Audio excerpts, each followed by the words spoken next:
Dear friends, welcome to the Wednesday Word on Wednesday the 3rd of December. On Saturday evening at our Visitors to the Stable art event, compiled and presented by Margaret Cooling, I was reminded of T.S. Eliot's well-known poem The Journey of the Magi, written in 1927, a year after he had become a Christian. The journey from unbelief to faith is mirrored in the account of the journey to Bethlehem, recounted by one of the Magi. A cold coming we had of it. Just the worst time of year for a journey, and such a long journey. The ways deep and the weather sharp, the very dead of winter. And the camels galled, sore-footed, refractory, lying down in the melting snow. And the cities hostile and the towns unfriendly, and the villages dirty and charging high prices. A hard time we had of it. It's a journey that begins in winter, the winter of unhappiness and discontent with our lives, often accompanied by a sense of failure and sin against God. The journey itself is hard, filled with challenges from recalcitrant companions and a hostile society. Christmas, as we know, is often the hardest time to find Christ, in our dirty town centres or on websites selling overpriced goods. And then there is the hardest challenge of all, our own inner fears and doubts. As Eliot puts it, with the voices singing in our ears saying that this was all folly. Yet if he perseveres, the spiritual searcher arrives in a new Garden of Eden, the paradise that he's always been seeking.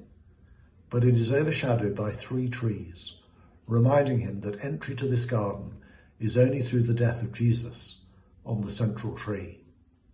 Then at dawn, we came down to a temperate valley, wet below the snow line, smelling of vegetation, with a running stream and a watermill beating the darkness, and 3 trees on a low sky.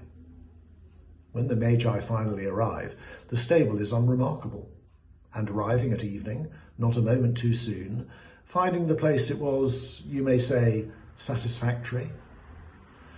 For some, coming to faith is dramatic. For others, like this Magus, it's an ordinary, almost understated moment, and yet it changes everything.